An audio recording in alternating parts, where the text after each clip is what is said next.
Salut à toutes et à tous, bienvenue sur la chaîne Nounal Keboulan.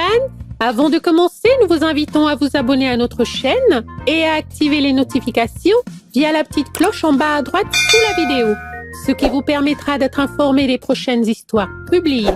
Ceci étant dit, nous vous souhaitons une agréable écoute.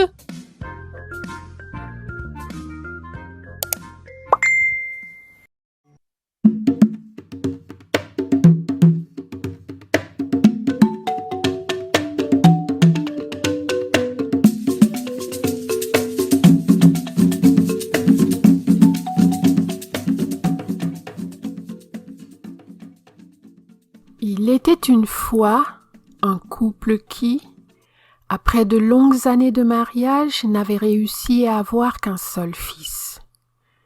Ils étaient désormais tellement vieux et fatigués que leur fils décida de chercher la femme de ses rêves, qui, selon lui, devait être capable de respecter ses parents et de travailler pour eux.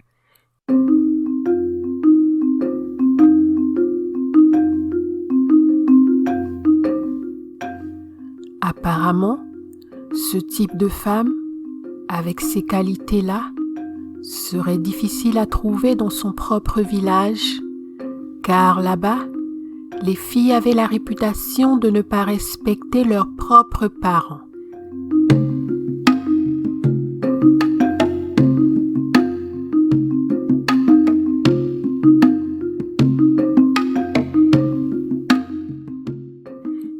Étant donné l'âge avancé de ses parents, c'était lui qui faisait toutes les besognes, depuis les travaux de la terre jusqu'aux tâches ménagères. Lorsqu'il se décida à aller chercher une femme pour l'épouser, il demanda à son père de le laisser partir loin de son village pour trouver une femme selon le modèle et les valeurs d'éducation qui étaient son idéal pour se marier. Le père l'autorisa à aller chercher cette femme-là dans un autre village.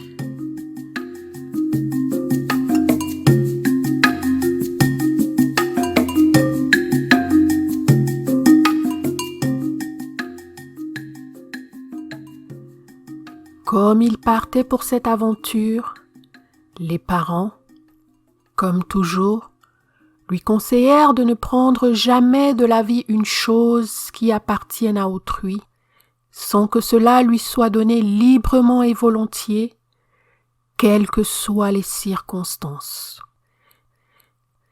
La mère lui prépara de la nourriture pour le voyage, qu'il mit dans un sac accroché à l'épaule. Au fil de nombreuses et longues journées de marche, la nourriture commença à s'épuiser peu à peu.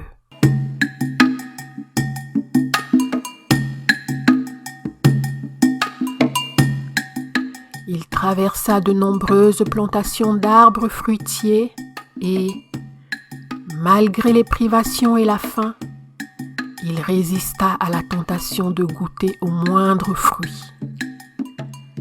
Mais à un moment donné,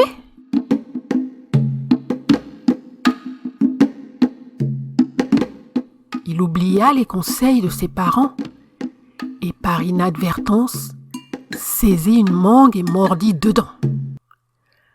À peine le premier morceau avalé, il se souvint du conseil de ses parents et resta confus, sans savoir quoi faire.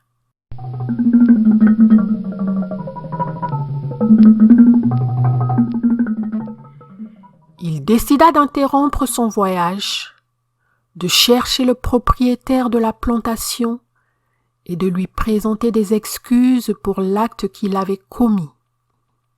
Il parcourut 2 plantations sans trouver le propriétaire, qui finalement vivait dans un 3e village, d'après les explications des gens.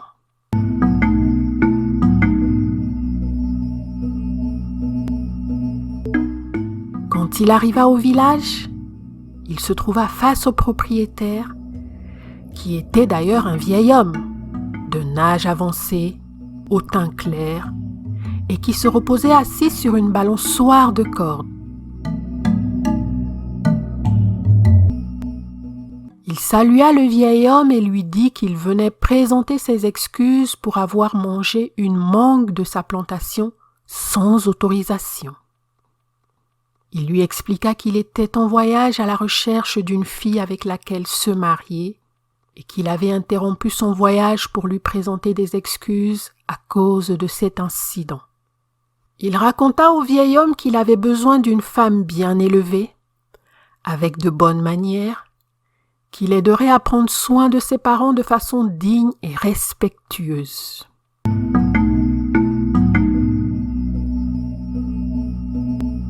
Le vieil homme regarda le garçon en face et lui répondit avec émotion qu'il était prêt à lui pardonner, mais à une condition.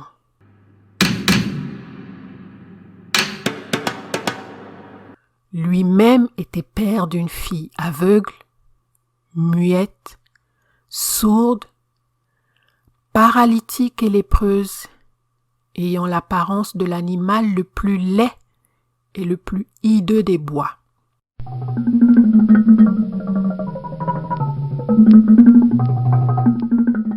Il lui expliqua qu'il avait besoin d'un mari pour sa fille et que s'il était disposé à se marier avec elle, il serait à jamais pardonné.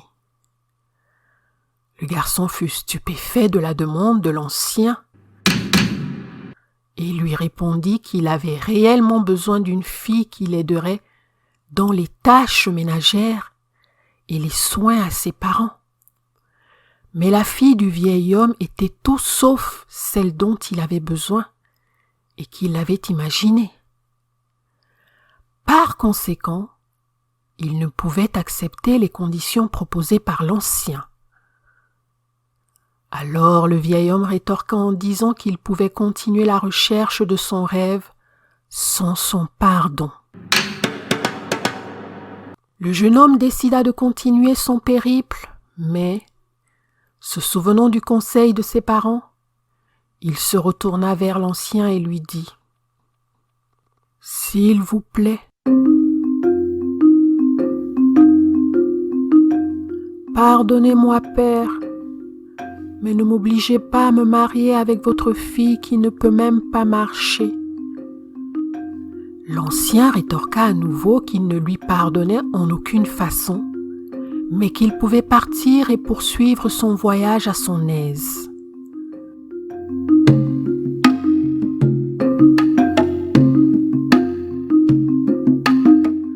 Le jeune homme, après quelques hésitations, ayant longtemps et mûrement réfléchi, contrarié, décida d'accepter la condition imposée par l'ancien et d'épouser sa fille.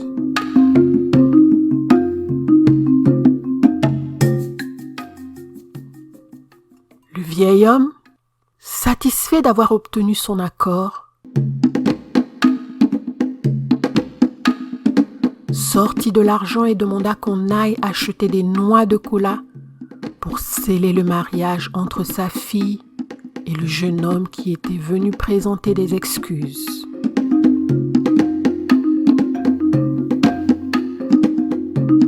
Après la cérémonie de l'annonce du mariage, l'ancien indiqua au garçon l'endroit où vivait sa fille qui se trouvait très éloigné du centre de la concession. Il s'adressa au garçon et lui dit sur le ton de la plaisanterie: « Va rejoindre ta femme, mais ce n'est pas la peine de la saluer, car elle n'entend pas, ne voit pas et marche moins encore. »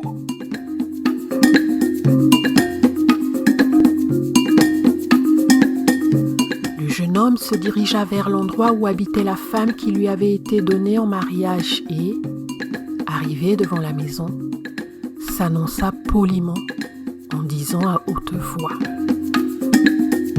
« Salam alaikum. » Une voix à l'intérieur de la maison répondit: « Alaikum salam. » Le jeune homme fut surpris et pensa immédiatement qu'il y avait dans la maison quelqu'un d'autre qui rendait visite à sa femme et que c'était certainement cette autre personne qui avait répondu. Cependant, cela ne l'arrêta pas et il décida d'entrer.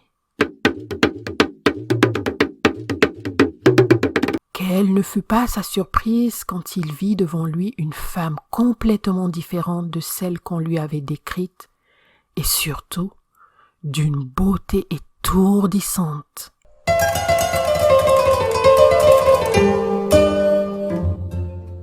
Sans cacher sa surprise, il dit à la jeune fille: « Mais je suis venu voir la fille du vieil homme et l'on m'a dit que c'était une femme totalement infirme, ce qui est tout à fait différent de ce que je vois en ce moment. » Elle répliqua: « Je suis celle qu'on vous a indiquée. » Le garçon était tellement stupéfait qu'il ne voulait pas la croire et, montrant des signes d'impatience, il commença à discuter avec la jeune fille. La jeune fille lui dit qu'elle était bien cette femme dont les caractéristiques avaient été décrites par le vieil homme, son père, parce que depuis son enfance, elle n'avait jamais discuté avec un homme. C'est pour cela qu'on l'appelait la muette, et qu'elle n'avait jamais salué un homme. C'est pour cela qu'on la disait lépreuse. Elle n'avait jamais entendu la voix d'un homme. C'est pour cela qu'on la considérait comme sourde.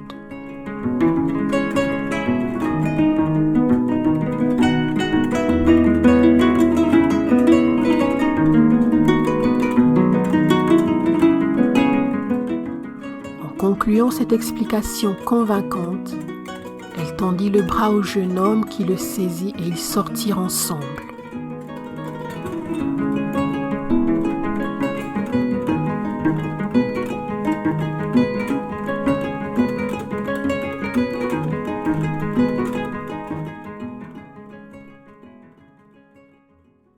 En observant la jeune fille, le garçon fut ébahi et se dit qu'il n'aurait jamais imaginé épouser un jour une femme aussi belle et bien élevée.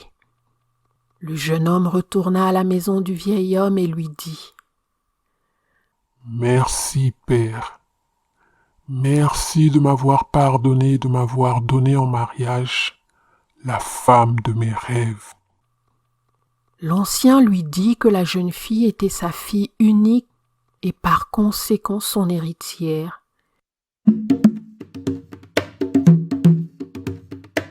Et que tous ses biens passeraient aux mains du couple.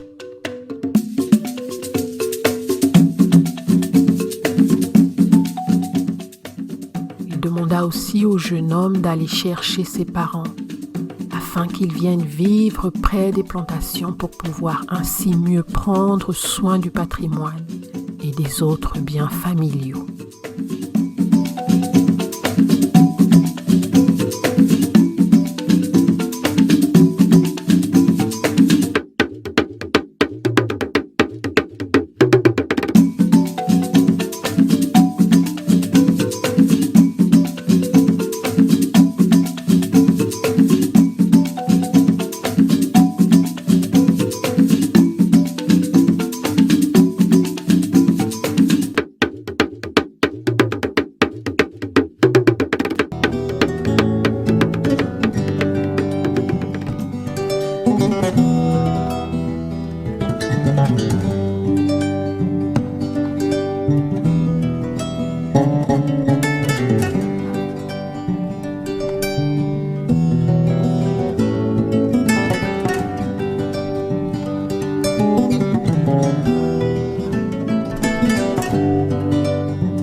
Voilà, c'est tout pour aujourd'hui. Si vous avez apprécié ce moment, n'hésitez pas à vous abonner à notre chaîne Nounal Keboulan et à activer les notifications pour être informé de nos prochains contes mis en ligne.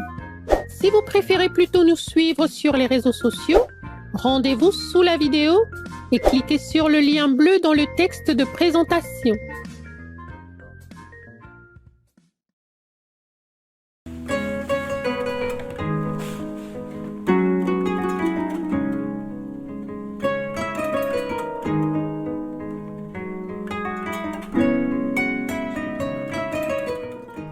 C'est une histoire qui nous vient du Mali, Banta et la tortue qui chante.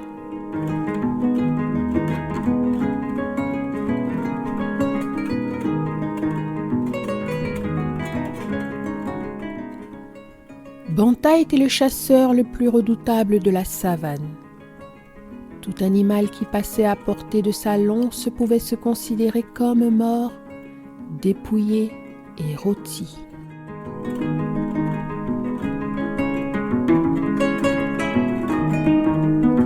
Banta faisait fi de l'ancienne croyance selon laquelle l'homme qui tue une femelle gravide ou accompagné de son petit périra lui-même sans descendance. Au demeurant, Banta était père de 3 beaux enfants. Chaque soir, il rentrait chez lui chargé de gibier, portant autour de son cou des renards et des écureuils, dont les sacs attachaient à sa ceinture des lièvres et des pigeons, et tirant par les pieds un zèbre ou une antilope. Il tuait plus que lui et les siens ne pouvaient manger par goût du sang et du meurtre, pour le seul plaisir de tuer. Banta aimait aussi à se vanter et nul ne pouvait le faire taire lorsqu'il se lançait dans le récit de ses carnages.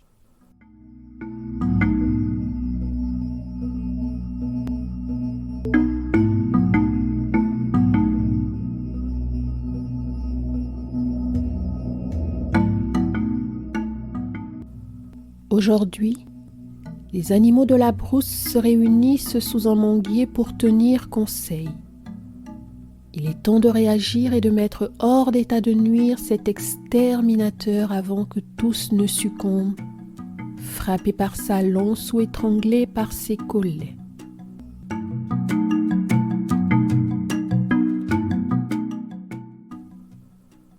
Mais qui osera affronter Banta le chasseur ? Le lion baisse la tête, très intéressé tout à coup par une fourmi qui passe entre ses pattes. Le rhinocéros a justement affaire ailleurs, un rendez-vous de la plus haute importance pour sa carrière de rhinocéros. Et l'éléphant se sent bien faible.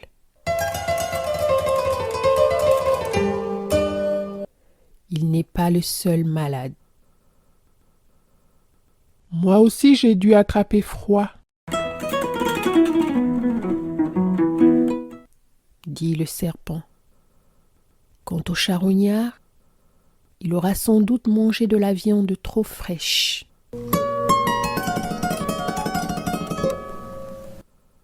En somme, nul n'est assez fou pour défier Banta le chasseur. Le carnage va continuer. Le sang des animaux de la savane coulera jusqu'à la dernière goutte. C'est alors qu'une toute petite tortue se porte volontaire. Elle demande seulement aux autres animaux de rester cachés le lendemain, de ne quitter sous aucun prétexte leur gîte, leur terrier, leur tanière.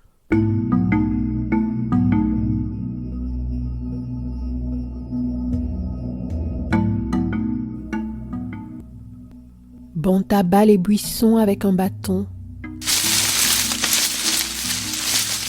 Il soulève chaque pierre, puis il renverse la tête et fixe éperdument le ciel vide.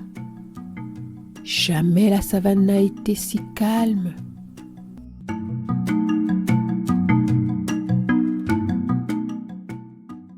En vain cherche-t-il des empreintes dans le sable ou la poussière. Pas un souffle de vie, pas un bruit d'aile, pas un crocodile dans les marigots. Le soir venu, bredouille pour la première fois. Banta se résigne à prendre le chemin du retour, le cœur rempli de colère et d'amertume.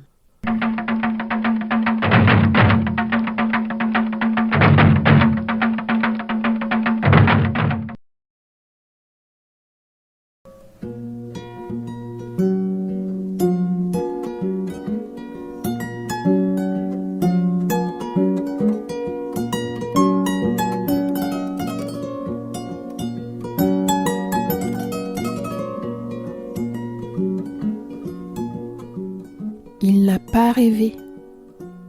Il a bien entendu les notes claires d'une kora d'abord. Puis un chant mélodieux semble provenir de ce bouquet de hautes herbes. Intrigué, Banta s'approche prudemment.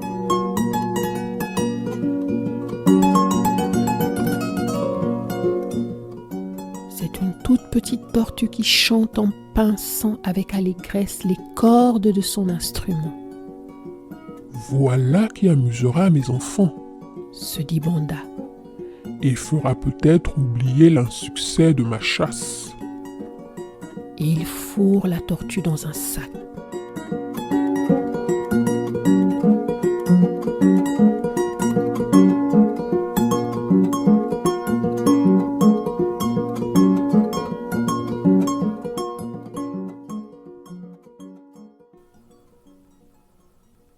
Tu ne ramènes donc pas de gibier? S'écrie son fils en le voyant entrer dans la cour de la concession. J'ai mieux. Répond Banta. Grâce à ma ruse et à mon adresse, j'ai capturé une tortue qui chante. Écoutez-la.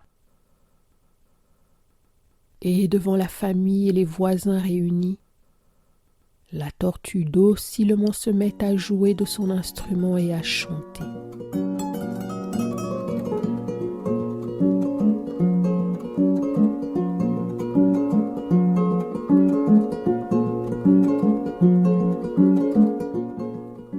Banta reçoit les applaudissements comme s'ils lui étaient adressés. Je tiens avec cette tortue une belle occasion de briller devant le roi. Pense-t-il.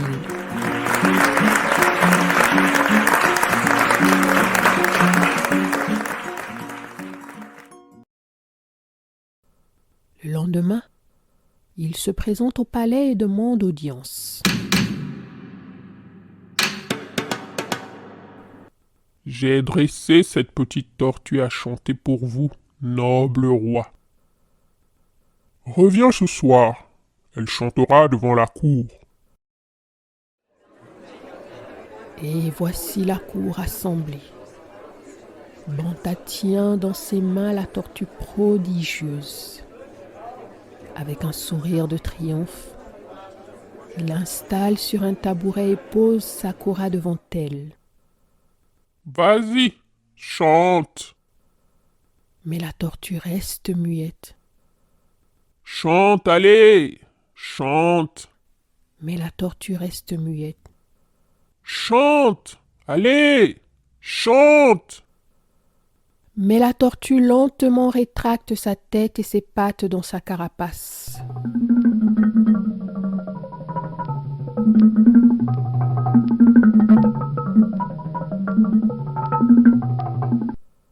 Honte sur Banta. Crache le roi qui n'apprécie guère que l'on se moque de lui. Il ordonne l'exécution du fanfaron. Une potente est adressée sur le champ. Voici Banta à son tour pris au collet. Il suffoque et se débat.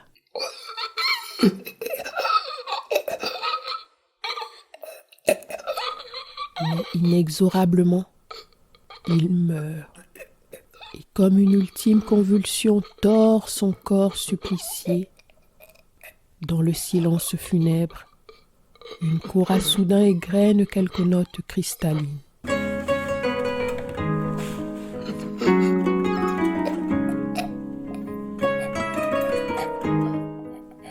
Puis une voix entonne un chant étrange et gai, tandis que Banta grimaçant rend son dernier soupir.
Voilà, c'est tout pour aujourd'hui. Si vous avez apprécié ce moment, n'hésitez pas à vous abonner à notre chaîne Nounal Keboulan et à activer les notifications pour être informé de nos prochains contes mis en ligne.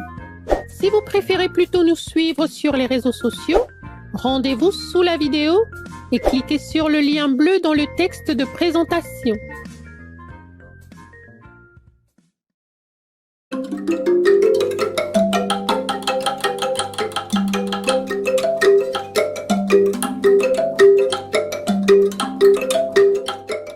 Je vais vous raconter l'histoire des trois sourds. C'est une histoire qui nous vient du Congo.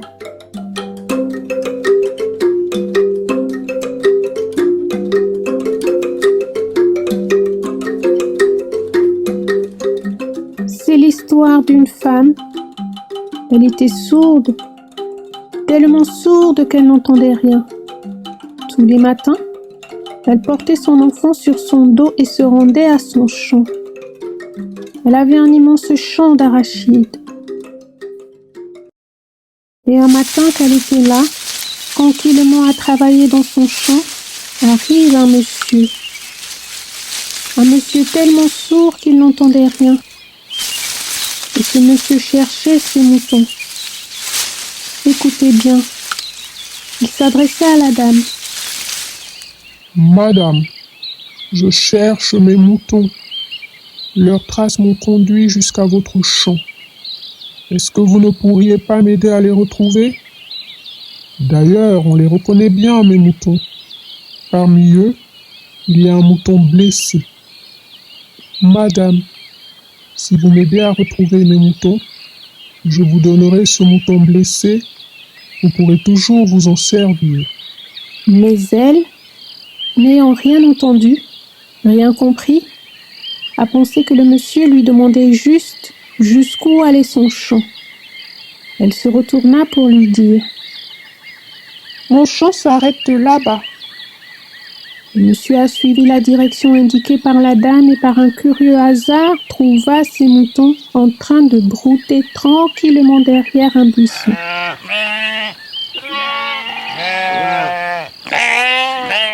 Tout content, il les rassembla et vint remettre à la dame le mouton blessé. Mais celle-ci, n'ayant rien entendu, rien compris, pensa que le monsieur l'accusait d'avoir blessé le mouton. Alors elle se fâcha. « Monsieur, je n'ai pas blessé votre mouton. Allez accuser qui vous voulez, mais pas moi. D'ailleurs, des moutons, je n'en ai jamais vu. » Quand il vit que la femme se fâchait, le monsieur pensa qu'elle ne voulait pas ce mouton, mais un mouton plus gros. Et à son tour, il se fâcha. « Madame, c'est ce mouton que je vous ai promis. Il n'est pas du tout question que je vous donne le plus gros de mes moutons. » Tous les deux se fâchèrent à tel point qu'ils finirent par arriver au tribunal.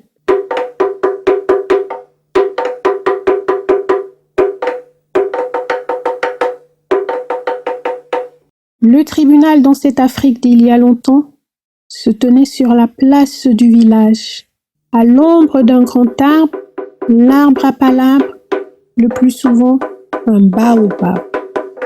Le juge qui était en même temps le chef du village était là, entouré de tous ces gens qu'on appelle les notables. La dame et le monsieur arrivèrent tout en continuant leur querelle. Après les salutations, c'est elle qui parla la première. « Ce monsieur m'a trouvé dans mon champ et m'a demandé où mon champ s'arrêtait. Je lui ai montré et j'ai repris mon travail. Il est parti et est revenu quelques instants après avec un mouton blessé, m'accusant de l'avoir blessé. Or, je jure que des moutons, je n'en ai jamais vu. Voilà pourquoi on est ici, monsieur le juge. » Ce fut le tour du monsieur. « Je cherchais mes moutons, dit-il, et leurs traces m'ont conduit jusqu'au champ de cette dame. Je lui ai dit que si elle m'aidait à retrouver mes moutons, je lui donnerais l'un d'entre eux. Mais j'ai bien précisé le mouton blessé. Elle m'a montré mes moutons et je lui ai donné le mouton blessé. Mais elle veut un mouton plus gros.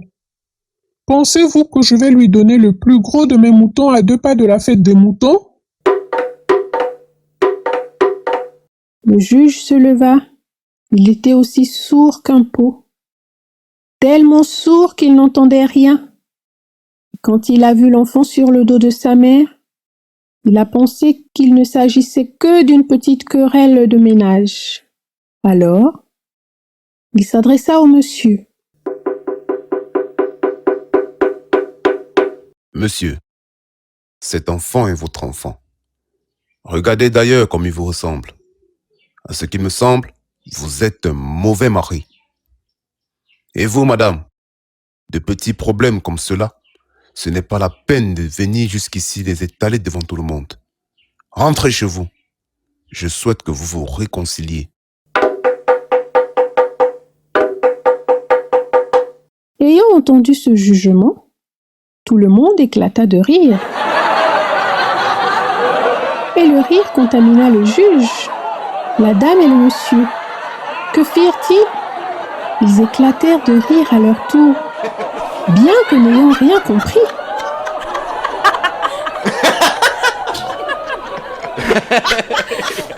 Le comte pose la question. Lequel de ces trois est le plus sourd? La leçon?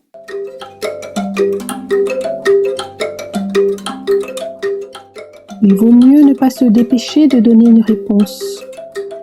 On conseille quelque part en Afrique d'avoir le cou aussi long que celui du chameau, afin que la parole, avant de jaillir, puisse prendre tout son temps.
Voilà, c'est tout pour aujourd'hui. Si vous avez apprécié ce moment, n'hésitez pas à vous abonner à notre chaîne Nounal Keboulan et à activer les notifications pour être informé de nos prochains contes mis en ligne.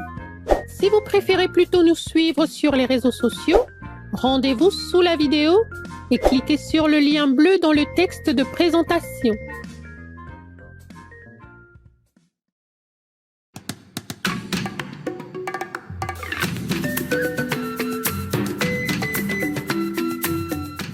Je vais vous raconter l'histoire de la tortue avisée.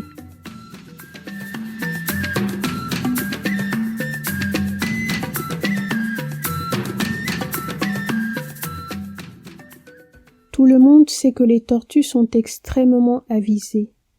Un jour, l'une d'entre elles rassembla tous les animaux pour les avertir. Une dangereuse plante pousse dans notre forêt. Nous devons la supprimer, sinon c'est elle qui nous supprimera.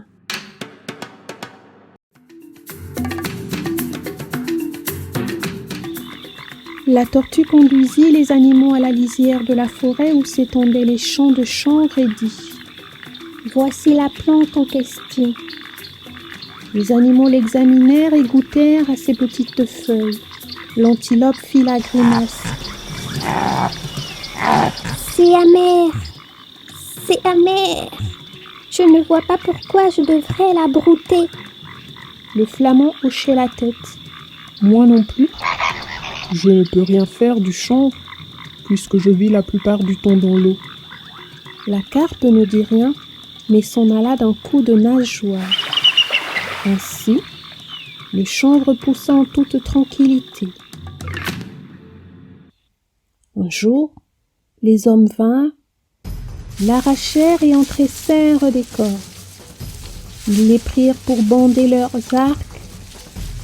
Ensuite, ils taillèrent des flèches dans l'écorce de palmier et allèrent chasser les oiseaux.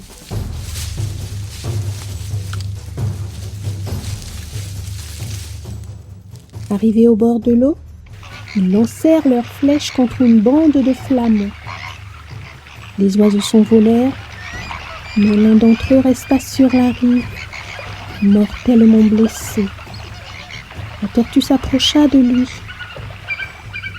Si tu m'avais obéi lorsque je t'avais demandé de supprimer la plante de la forêt, tu volerais aujourd'hui tranquillement dans les cieux. Le flamand supplia. « Aïe, tortue, aide-moi !» Il est trop tard. Un homme vint, prit le flamand et l'emporta chez lui. Ensuite, les hommes prirent une canne et y attachèrent une corde avec un crochet au bout.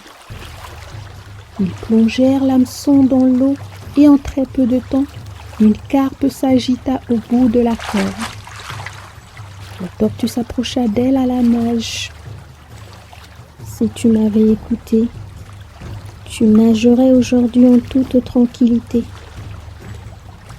Aïe, tortue, aide-moi, supplia la carpe. Il est trop tard, répondit la tortue. Un homme tira sur la canne et sortit la carpe de l'eau. Ensuite, les hommes prirent les cordes et en firent des nœuds coulants qu'ils disposèrent sur un sentier. L'antilope s'y laissa prendre. La tortue s'approcha d'elle. Si tu m'avais écouté, tu courrais aujourd'hui tranquillement dans la clairière.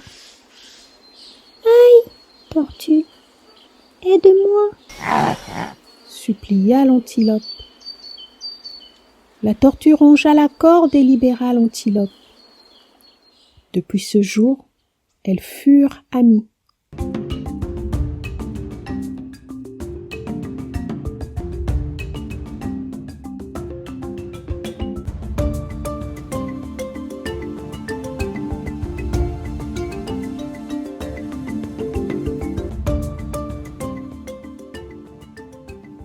Et pourtant, l'antilope était aussi idiote que la tortue était rusée. Certes, elle admirait son amie pour son intelligence, mais se disait dans son fort intérieur: son intelligence ne lui sert à rien, puisqu'elle est lente. Elle ne peut attraper personne, pas plus qu'elle ne peut fuir ses ennemis. Un jour, la tortue défia l'antilope.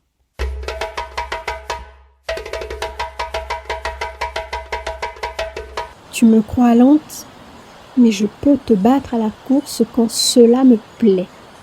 Je voudrais voir cela, riait l'antilope. Alors, regarde bien. Nous allons courir jusqu'au sommet de cette colline et on verra bien laquelle d'entre nous y arrivera la première. Juste avant la course, la tortue mordit la queue de l'antilope et s'y suspendit. L'antilope courut jusqu'au sommet de la colline et se retourna pour voir peiner la tortue. Celle-ci lâcha la queue de l'antilope et dit: « Je suis là, je t'attendais. » L'antilope avait beau se creuser la tête, elle ne comprit pas comment la tortue s'y était prise pour arriver avant elle. En ce temps-là, le roi des animaux, le lion, convia tous ses sujets à un somptueux festin. Le léopard, le singe, l'éléphant vinrent ainsi que l'antilope et la tortue. Le repas fut magnifique. Il y avait de la nourriture en abondance pour tout le monde. L'éléphant mangea des bananes, le crocodile du poisson, malchance, la tortue et l'antilope qui avaient déjà l'eau à la bouche avaient oublié leurs assiettes à la maison.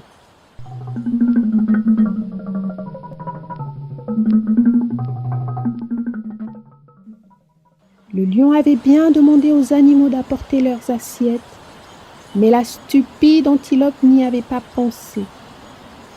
La tortue, occupée à inventer ses mauvais tours, avait bel et bien oublié, elle aussi, son couvert. Elle se tourna donc vers l'antilope. « Cours vite à la maison chercher 2 assiettes pour que nous puissions manger. » Mais l'antilope n'avait pas envie. « Pourquoi moi?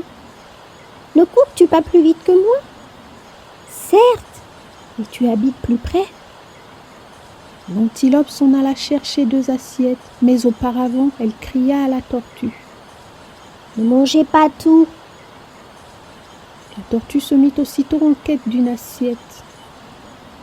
Elle aperçut un minuscule roitelet qui portait une énorme assiette. « À quoi te sert une aussi grande assiette? » lui demanda la tortue. « 2 graines suffisent pour te remplir l'estomac. » « Tu as bien raison. » acquiesça le roitelet. « D'ailleurs, j'ai fini de manger. Dans ce cas, pourrais-tu me prêter ton assiette? J'ai oublié la mienne à la maison. » demanda la tortue. Le roitelet ne se fit pas prier. « Fais seulement attention à ne pas la casser. »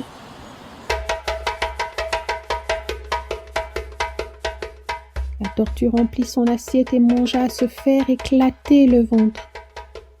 Après qu'elle eut rendu l'assiette au roitelet, l'antilope revint. Elle se mit aussitôt à se lamenter. « Vous ne m'avez rien laissé. » Et en effet, seuls des os et des peaux de banane témoignaient du magnifique festin. « Tu n'es pas la seule, » riposta la tortue. « Je n'ai pas mangé une seule bouchée en attendant mon assiette. Tu en as mis du temps. » Le lion interrompit les lamentations de la tortue et de l'antilope qui se tenaient là, toute penaude, l'assiette vide à la main. « Vous avez tous bien mangé et vous avez pris des forces. Je vous donnerai l'occasion d'en faire une brillante démonstration. Nous allons tous lutter les uns avec les autres. Les vaincus deviendront les serviteurs des vainqueurs et le plus fort d'entre nous sera le roi. L'éléphant arbitrera les combats. » L'idée du lion était bonne. Il avait beau être très courageux et puissant, l'éléphant était tout de même plus fort que lui. En tant qu'arbitre, cependant, il ne pouvait pas prendre part à la compétition. Le lion ouvrit les hostilités en rugissant et bondit sur l'antilope. Celle-ci s'écarta et s'enfuit à toutes jambes. Voyant qu'il n'arriverait pas à l'attraper, le lion se tourna contre la tortue qui se tenait juste à côté. Malheureusement, il ne pouvait rien contre sa dure carapace. Il essaya donc de la retourner sur le dos avec sa patte, mais la tortue le mordit et rentra la tête dans sa carapace, tenant la patte du lion bien serrée dans ses mâchoires. Le lion rugit de douleur, mais la tortue tint bon.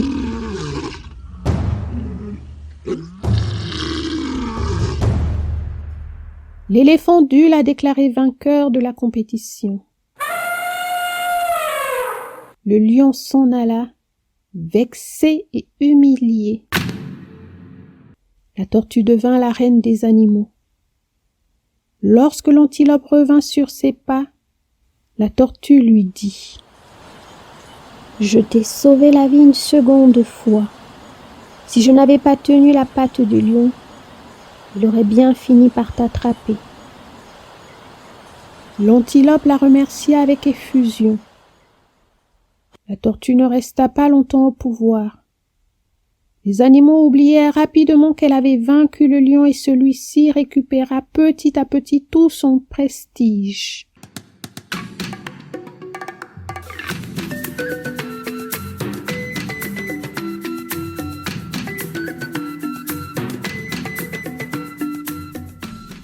Au demeurant, la tortue se moquait éperdument de sa nouvelle fonction. Elle était trop intelligente pour une reine.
Voilà, c'est tout pour aujourd'hui. Si vous avez apprécié ce moment, n'hésitez pas à vous abonner à notre chaîne Nounal Keboulan et à activer les notifications pour être informé de nos prochains contes mis en ligne.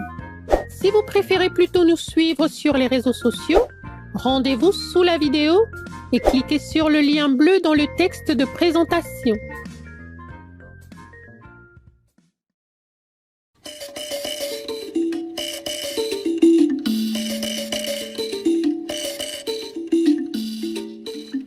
C'est une histoire qui nous vient du Congo-Kinshasa.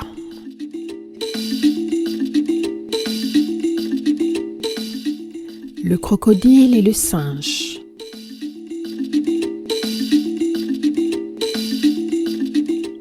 Un jour, une grande fête avait lieu chez eux et on avait invité tous les animaux de la forêt.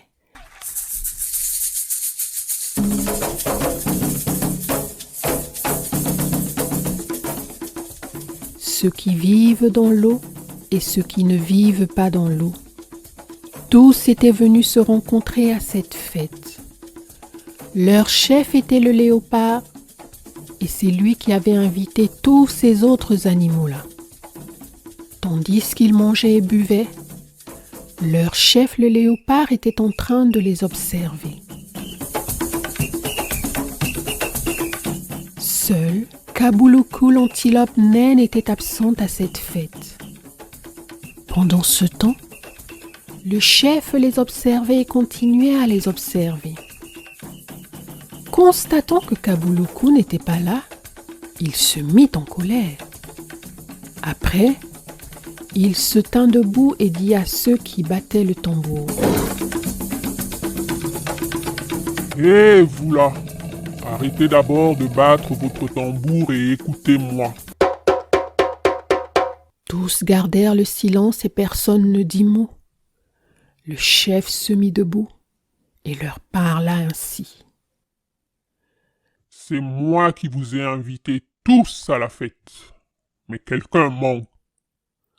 Pourquoi Kaboulou l'antilope naine n'est-elle pas venue?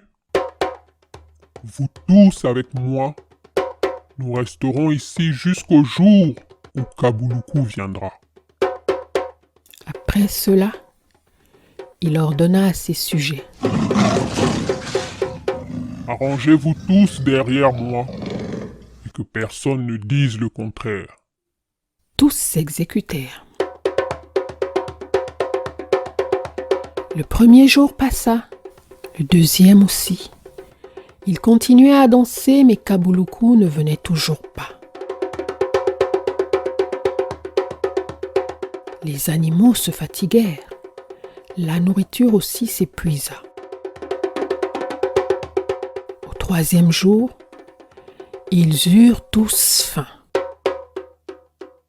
Alors l'éléphant se mit debout et demanda au chef la permission de lui parler et s'adressa à lui en ces termes. Chef, pourquoi veux-tu faire mourir de faim tout ce monde à cause de ce vaurien de Kaboulou? Fais plutôt ceci. Envoie-nous tous aller la chercher. Et celui qui l'attrapera te la ramènera. Tu en feras ce que tu voudras. Quand le chef entendit cela, il accepta la proposition de l'éléphant et donna cet ordre à tous les animaux.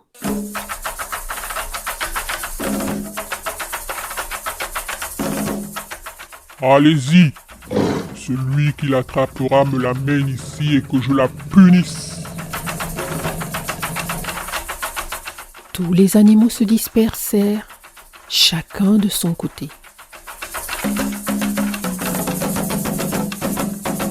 Ainsi le crocodile se mit en route, assoiffé d'eau, puisqu'il vit aussi d'eau. Affamé également pour ne pas avoir mangé depuis 2 jours, il se promenait sous les arbres.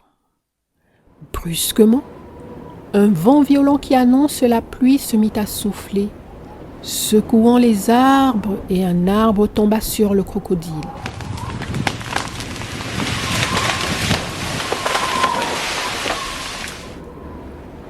Le crocodile était coincé à un endroit d'où il ne pouvait bouger.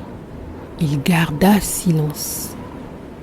C'est alors que le singe Pongi passa par là et aperçut le crocodile coincé sous un tronc d'arbre, les yeux écarquillés, cherchant qui pourrait le sauver. Le singe lui demanda: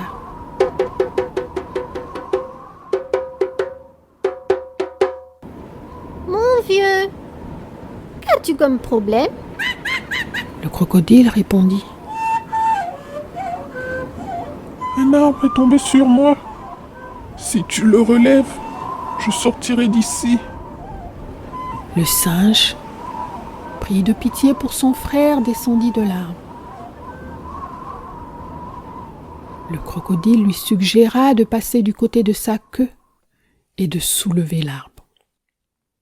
Le singe souleva l'arbre.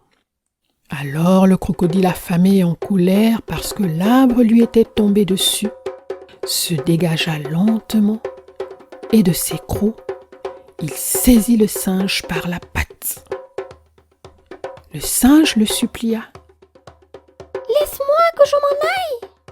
Laisse-moi, crocodile! Le crocodile lui répondit: Maintenant, comme tu me vois là, j'ai faim. Il faut que je te mange. Le singe l'implora: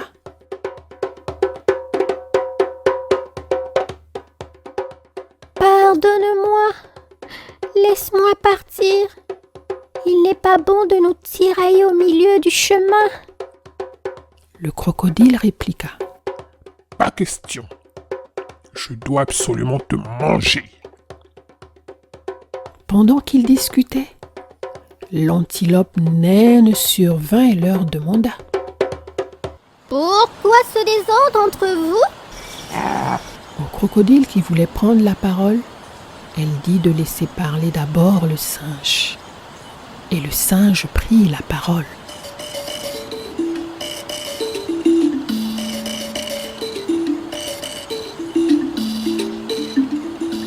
Voici comment s'était passée l'histoire.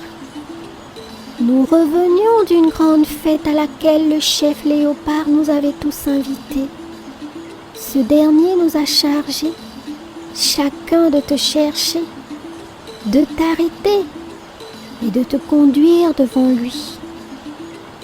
Moi, je cherchais mon grain à manger, affamé que je suis. Le chef Léopard nous avait retenus 5 jours durant. Ce crocodile, je ne sais pourquoi il est passé par ici. Et voilà qu'un arbre est tombé sur lui. Moi, je passais et il m'a demandé de le sauver. J'ai tenu l'arbre et il s'en est sorti. Une fois sauvé, il me prend par la patte, dit qu'il avait faim et qu'il devait coûte que coûte me manger. Toi, antilope naine, tranche-nous cette affaire.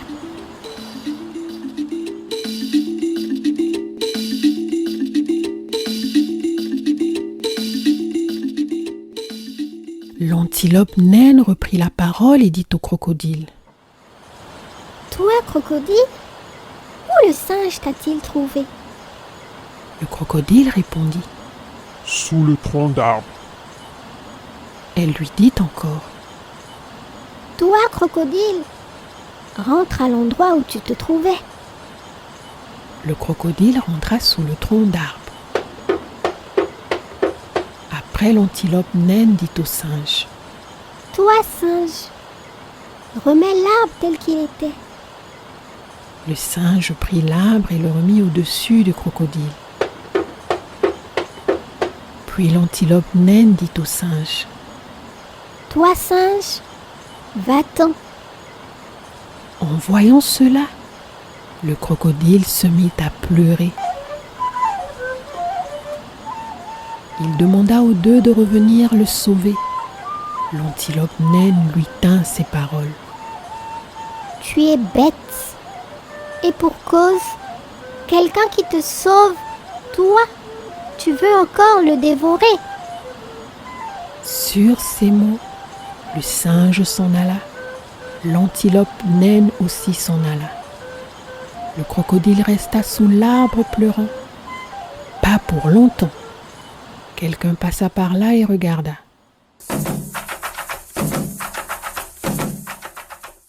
C'était un chasseur. Il aperçut le crocodile coincé sous l'arbre. Il arma son arc à flèche, frappa le crocodile et celui-ci mourut. C'est ici que se termine le conte. Que veut nous dire tout cela ?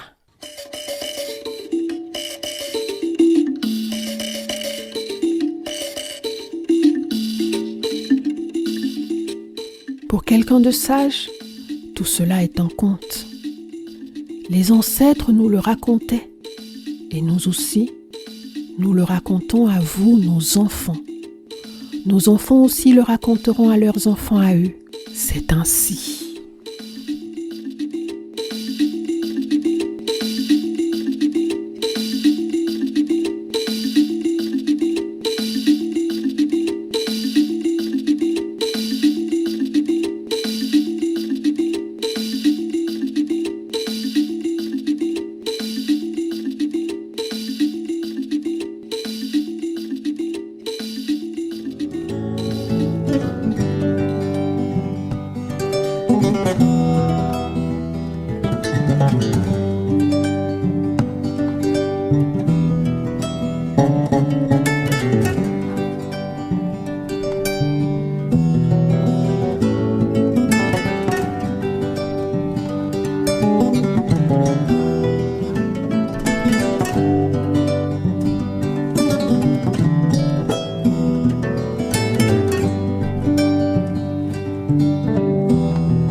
Votre bout de chou refuse d'aller dormir sans avoir un conte ?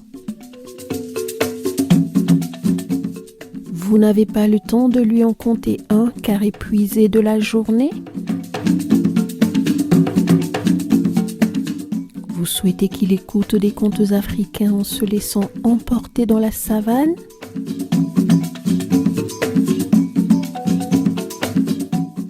Abonnez-vous à Nounal Keboulan, la chaîne du conte africain.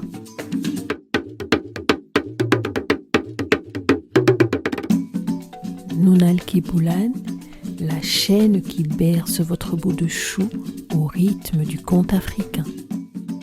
Nounal Keboulan, une chaîne qui vous propose un rendez-vous régulier autour du conte africain.